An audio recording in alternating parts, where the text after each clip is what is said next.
ಚನ್ನಪಟ್ಟಣ ತಾಲೂಕು, ನಮ್ಮ ತಾಲೂಕಿನ ಬೈರಾಪಟ್ಟಣ ಗ್ರಾಮದಲ್ಲಿ ಹೊಂದ್ಕೊಂಡಂಗಿರ್ತಕ್ಕಂಥ ತೋಟಗಾರಿಕೆ ಪ್ರದೇಶದಲ್ಲಿ ಇವತ್ತು ಬೈರಾಪಟ್ಟಣ ಬಹು ತೋಟಗಾರಿಕೆ ಉತ್ಪನ್ನಗಳ ಕೊಯ್ಲೋತ್ತರ ನಿರ್ವಹಣಾ ಕೇಂದ್ರ ಅಂದ್ರೆ ರೈತ ಬೆಳೆದ ಮೇಲೆ ಅದನ್ನು ತಂದು ವ್ಯಾಲ್ಯೂ ಆಡೆಡ್ ಮಾಡಲಿಕ್ಕೆ ಒಂದು ಫೆಸಿಲಿಟಿನ ಸರ್ಕಾರದಿಂದ ಇವತ್ತು ಕ್ರಿಯೇಟ್ ಮಾಡಿದ್ದೀವಿ. ಅದರ ಉದ್ಘಾಟನೆ ಪ್ರಾರಂಭ ಆದಷ್ಟು ಬೇಗ ಈ ತಿಂಗಳಲ್ಲೇ ಮಾಡ್ತಕ್ಕಂಥ ಪ್ರಯತ್ನ ಮಾಡ್ತೀವಿ.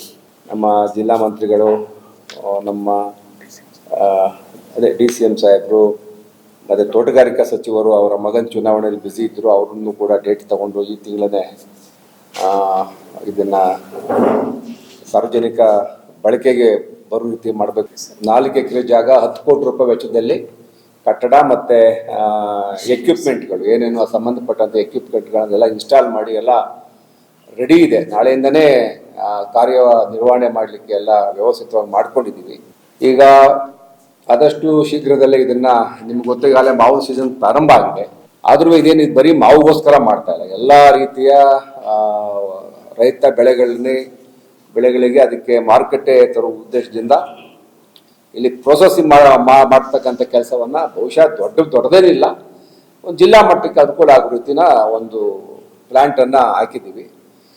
ಇದಾದಮೇಲೆ ಹಿಂದೆಗಡೆ ಈಗ ಸುಮಾರು ಒಂದು 11 ಎಕರೆನಲ್ಲಿ PPP ಮಾಡಲಲ್ಲಿ ಲಾರ್ಜ್ ಸ್ಕೇಲಲ್ಲಿ ಮಾವು ಸಂಸ್ಕರಣಾ ಘಟಕವನ್ನು ಹಾಕಲಿಕ್ಕೆ ಸರ್ಕಾರದಿಂದ ಮೂವ್ ಮಾಡಿದ್ದೀವಿ. ಈಗ ಅದು ಕ್ಯಾಬಿನೆಟ್ ಅಪ್ರೂವಲ್ ಆದಮೇಲೆ PPP ಮಾಡಲಿ ಯಾರಾದರೂ ಬಂದು ಇನ್ವೆಸ್ಟರ್ ಬಂದು ಪೂರ್ತಿ ಅವರಿಗೆ ಇನ್ವೆಸ್ಟ್ ಮಾಡಿ ಅದನ್ನು ನಿರ್ವಹಣೆ ಮಾಡೋದಕ್ಕೆ ಮಾಡ್ತಾ ಇದ್ದೀವಿ.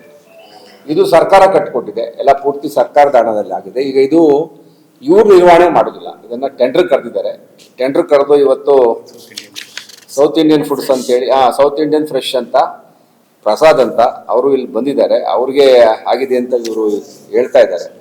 ಡಿಪಾರ್ಟ್ಮೆಂಟ್ ಅವರು ಇವರು ಏನೇನು ಕಂಡೀಷನು ಟೆಂಡರ್ಲಿ ಏನು ಮಾಡಿದ್ದಾರೆ, ಏನು ನಿಮಗೆ ಇವ್ರಿಗೆ ಫ್ರೀ ಹ್ಯಾಂಡ್ ಕೊಟ್ಬಿಟ್ಟಿದ್ದಾರೆ ಸರ್ ಇವರು ನಿರ್ವಹಣೆ ಮಾಡಬೇಕು ಅಂತ ಹೇಳಿ? ಆಪರೇಷನ್ ಅಂಡ್ ಮೇಂಟೆನೆನ್ಸ್ ಇವ್ರದ್ದು. ಅವ್ರಿಗೇನು operation cost, for example electricity charge, labour ಅದೆಲ್ಲ ಏನು ಬರ್ತದೆ ಅದನ್ನ ನೋಡ್ಕೊಂಡು ಅವರು. ಬಟ್ ಏನಂದ್ರೆ ಇದರಿಂದ ವಂಚನೆ ಆಗ್ತಾ ಇದೆ ಅನ್ನೋದು ಬರಬಾರ್ದು ಅಂತ ಸರ್. ಈಗ APMC ಭಾಳಷ್ಟು ಕಂಪ್ಲೇಂಟ್ಸ್ ಬರ್ತವೆ, ಬೇರೆ ಮಾರ್ಕೆಟ್ಗಳಿಗೆ ಹೋದಾಗ ರೈತರಿಗೆ ಮೋಸಗಳಾಗ್ತಾ ಇದೆ. ಆ ಥರ ರೈತರಿಗೆ ತೊಂದರೆ ಆಗದ ರೀತಿಯಲ್ಲಿ ಮಾರ್ಕೆಟ್ಗಿಂತ ಒಳ್ಳೆ ಬೆಟರ್ ಪ್ರೈಸ್ ಕೊಟ್ಟು ಬೈ ಮಾಡಬೇಕು ಅನ್ನೋದು ಅಷ್ಟೇ ಸರ್ ನಮ್ಮದು. ಎಷ್ಟು ಕೆಪಾಸಿಟಿ ಇದೆ ಸರ್ ಇದು per hour 500 kgs per hour ಪಲ್ಪ್ನ ಮಾಡುವಂತ ಕೆಪಾಸಿಟಿ ಇದೆ. ಇಲ್ಲಿ 2-3 ತರ ಯೂನಿಟ್ ಇದೆ. ಪಲ್ಪ್ ತೆಗಿಬಹುದು, ಹಾಟ್ ವಾಟರ್ ಟ್ರೀಟ್ಮೆಂಟ್, ಆಮೇಲೆ ಹಣ್ಣನ್ನು ಕೂಡ ಹಾಟ್ ವಾಟರ್ ಟ್ರೀಟ್ಮೆಂಟ್ ಮಾಡಿ ಅದನ್ನ ಎಕ್ಸ್ಪೋರ್ಟ್ ಮಾಡ್ಲಿಕ್ಕೆ ಕೆಲವು ನಾಮ್ಸ್ ಇದೆ. ಈಗ ನೀನು ಅಮೆರಿಕಾಗೆ ಎಕ್ಸ್ಪೋರ್ಟ್ ಮಾಡ್ಬೇಕಂದ್ರೆ ಗಾಮಾ ಟ್ರೀಟ್ಮೆಂಟ್ ಅಂತ ಕೊಡಬೇಕು. ಹಣ್ಣನ್ನ ಗಾಮಾ ರೇಸ್ ಮಧ್ಯೆ ಪಾಸ್ ಮಾಡ್ತಾರೆ, ಅದ್ರಲ್ಲಿ ಏನೇ ಹುಳ ಹುಟ್ಟೆ ಇದ್ರೂ ಕೂಡ ಅವು ಸುತ್ತೋಗ್ತವೆ. ಆ ಗಾಮಾ ರೇಸ್ ಪಾಸ್ ಮಾಡಿದ್ರೆ ಅದು ಅಮೆರಿಕಾದಲ್ಲಿ ಅಕ್ಸೆಪ್ಟ್ ಮಾಡೋದಿಲ್ಲ. ಅದನ್ನ ಮಾಡೋಕೆ ಒಂದು ಯೂನಿಟ್ ಇದರಲ್ಲಿದೆ ಮಾಲೂರಲ್ಲಿ. ನಾನು ಹೋಗಿದ್ದೆ ಒಂದು 4-5 ವರ್ಷದಿಂದ. ಅಲ್ಲೊಬ್ರು ಎಂತ ಟೆಕ್ನಾಲಜಿ ಆದ ಕಂಪ್ನಿ ಇನೋವಾ ಫುಡ್ ಟೆಕ್ ಅಂತ ಇದೆ, ಅಲ್ಲಿ ನಾನು ಹೋಗಿ ನೋಡ್ಕೊಂಡ್ ಬಂದಿದ್ದೆ. ಅವರೊಬ್ರು ಮಾಡಿದ್ದಾರೆ. ಅವ್ರ ಹತ್ರ ಎಕ್ಸ್ಪೋರ್ಟ್ ಮಾಡೋರೆಲ್ಲ ಅವ್ರ ತಗೊಂಡು ಹೋಗ್ತಾರೆ. ಅವ್ರನ್ನ ತಗೊಂಡೋಗಿ ಹಣ್ಣನ್ನು ಬಿಟ್ರೆ ಅವರೆಲ್ಲ ಅದನ್ನು ವಾಶ್ ಮಾಡಿ ಅದನ್ನ ಗಾಮಾ ರೇಸ್ ಪಾಸ್ ಮಾಡಿ ಪ್ಯಾಕ್ ಮಾಡಿದ್ರೆ ಹಣ್ಣು ಕೆಡಲ್ಲ. ಅದರಲ್ಲಿ ಹುಳನೂ ಇರಲ್ಲ, ಈ ಏನು ವೈರಸ್ ಬ್ಯಾಕ್ಟೀರಿಯಾನೋ ವೈರಸ್ ಅದು ಏನೂ ಇರಲ್ಲ, ಫ್ಲೈಸ್ ಮತ್ತೆ ಕೀಟಗಳಿರಲ್ಲ. ಒಳಗಡೆ ನಮ್ಗೆ ಗೊತ್ತಿದ್ದಾಗ ಕೀಟ ಸೇರ್ಕೊಂಡ್ಬಿಟ್ಟಿರ್ತವೆ. ಕ್ರಮೇಣ ಕೊಡ್ದು ಒಂದು 3 ದಿವಸ ಆದ್ಮೇಲೆ ಹಣ್ಣೆಲ್ಲ ಕೆಟ್ಟೋಯ್ತಾವಲ್ಲ, ನಮಗೆ ಗೊತ್ತಿರಲ್ಲ ಅದು. ಆಕ್ಚುಲಿ ನಮ್ಮ ನಾಲೆಜ್ ಬರಲ್ಲ.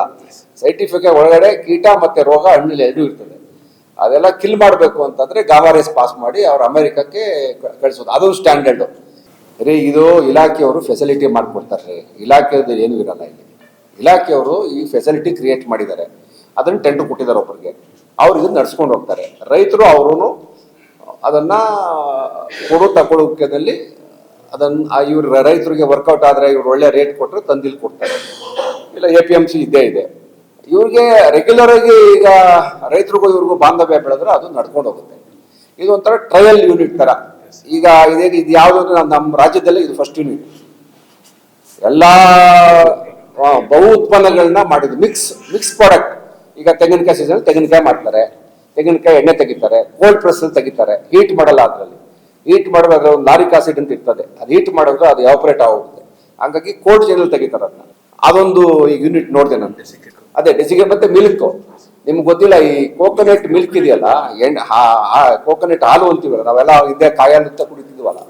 ಈ ಕೋಕೋನಟ್ ಆಯಿಲ್ ಈ ಚೈನಾದಲ್ಲಿ ಮತ್ತೆ ಈ ಕಂಟ್ರಿಗಳಲ್ಲಿ ತುಂಬಾ ಡಿಮ್ಯಾಂಡ್ ಈ ತರ ಇರ್ತದೆ. ಇದ್ರೊಳಗಡೆ ಕೋಕೋನಟ್ ಮಿಲ್ಕ್ ಇರ್ತದೆ. ಮಾಮೂಲಿ ನಾವು ಇದನ್ನ ನಂದಿನಿ ಕುಡಿತಿದ್ದೀವಲ್ಲ, ಕೋಕೋನಟ್ ಮಿಲ್ಕ್ ಇರ್ತದೆ. ಅದಕ್ಕೆ ತುಂಬಾ ವ್ಯಾಲ್ಯೂ. ಚೈನಾದಲ್ಲಿ ಒಂದು 50 ಬ್ರ್ಯಾಂಡ್ ಇದೆ. ಅದನ್ನ ಕೋಕೋನಟ್ ಮಿಲ್ಕ್ನು ಕೂಡ ಎಕ್ಸ್ಪೋರ್ಟ್ ಮಾಡ್ಬೋದು. ಈಗ ಪಿಡಬ್ಲ್ಯೂ ಇಲಾಖೆ ಅದಕ್ಕೆ ಟೆಂಡರ್ ಆಗಿತ್ತು. ಅವ್ರು ಬಿಲ್ಡಿಂಗ್ ಕಟ್ಕೊಟ್ಟಿದ್ದಾರೆ. ಅವ್ರ ಕೆಲಸ ಮುಗೀತು, 10 ತಿಂಗಳಾಗುತ್ತೆ. ಅವ್ರು ಹ್ಯಾಂಡ್ ಓವರ್ ಮಾಡಿಬಿಟ್ಟಿದ್ದಾರೆ. ಡಿಪಾರ್ಟ್ಮೆಂಟ್ ಅವರು ಟೆಂಡರ್ ಮಾಡಿದ್ರು, ಪಿಡಬ್ಲ್ಯೂ ಇಲಾಖೆಯವರು ಬಿಲ್ಡಿಂಗ್ ಕಟ್ಕೊಟ್ಟಿದ್ದಾರೆ. ಈ ಏನೇನು ಎಕ್ವಿಪ್ಮೆಂಟ್ ಇವ್ರು ಏನು ಮಾಡಿದ್ರು ಅದೆಲ್ಲ ತಂದು ಹಾಕಿದ್ದಾನೆ ಯಾರು ಕಾಂಟ್ರಾಕ್ಟರು. ನನ್ಗೇನು ಯಾರು ಮಾಡೋದು ಸಪರೇಟ್ ಟೆಂಡರ್ ಮಾಡಿದ್ದಾರೆ. ಡಿಪಾರ್ಟ್ಮೆಂಟ್ ಅವ್ರು ನೋಡ್ಕೋತಾರೆ. ನಿನಗೆ ಬರೀ ಮಾವಿನಕಾಯಿ ತಂದು ಮಾವಿನಕಾಯಿ ರೈತ ಬೆಳಿಬೋದು, ಅದನ್ನ ಟ್ರೀಟ್ಮೆಂಟ್ ಮಾಡೋಕ್ಕೆ ರೈತನ ಕೈಲಿ ಇರಲ್ಲ, ಅನುಕೂಲ ಇರಲ್ಲ, ಅವ್ರಿಗೆ ನಾಲೆಡ್ಜ್ ಇರಲ್ಲ. ಆ ಥರ ಒಂದು ಫೆಸಿಲಿಟಿ ಇಲ್ಲಿ ಕ್ರಿಯೇಟ್ ಮಾಡಿದ್ದೀವಿ. ಅದನ್ನು ಉಪಯೋಗ ಮಾಡಿಕೊಂಡು ಒಳ್ಳೆ ಮಾವು ತಂದು ಒಳ್ಳೆ ರೇಟ್ ನೆಗೋಷಿಯೇಟ್ ಮಾಡ್ಕೊಂಡು ವ್ಯಾಪಾರ ಮಾಡ್ಕೋಬೇಕು. ಯಾವುದೇ ಎಕ್ಸ್ಪೋರ್ಟ್ ಅನ್ನ ತೋಟದಿಂದ ನೇರವಾಗಿ ಮಾಡೋಕ್ಕಾಗಲ್ಲ. ಎಕ್ಸ್ಪೋರ್ಟ್ ಆಗ ಅದಕ್ಕೊಂದು ಸ್ಟ್ಯಾಂಡರ್ಡ್ ಇರ್ತದೆ. ಅಲ್ಲಿ ಸ್ಪೆಸಿಫಿಕ್ ಎಲ್ಲ ಬರೀಬೇಕು, ಏನಾಗಿದೆ ಪ್ರೋಸೆಸ್ ಆಗಿದೆ ಹಣ್ಣು ಅಂತ. ಡೊಮೆಸ್ಟಿಕ್ ಮಾರ್ಕೆಟ್ ಎಲ್ಲ ಮಾಡ್ತಾರೆ ಬಿಡ್ರಿ. ಇಲ್ಲಿ ಅವರೇ ನಮ್ಮಲ್ಲೇ ಬೇಕಾದ ಜನ ಮಂಡಿ ಇದೆ, ಬರ್ತದೆ, ತಗೋತಾರೆ, ಮಾರ್ಕೆಟಿಗೆ ಕೊಡ್ತಾರೆ.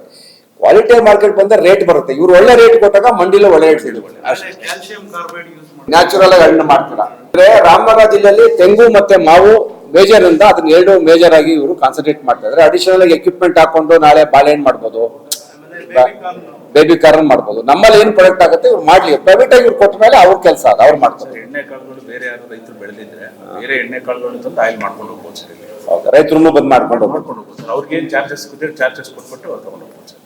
ಇವ್ರಿಗೆ ಕೊಡ್ಬೇಕು ಅಂತ ಏನಿಲ್ಲ ಸರ್. ಇದೆಲ್ಲ ಫುಲ್ ಪ್ರೋಸೆಸ್ ಮಾಡ್ಕೊಂಡು ರೈತರೇ ತಗೊಂಡೋಗಿ ನಾನು ಮಾರ್ಕೆಟಲ್ಲಿ ಮಾಡ್ಕೊಡ್ತೀನಿ ಅಂತ ತಗೊಂಡು ಹೋಗ್ಬೋದು. ಇವತ್ತು ಇವ್ರು ಎಕ್ಸ್ಪೋರ್ಟ್ ಮಾಡ್ತಾ ಇದ್ದಾರೆ.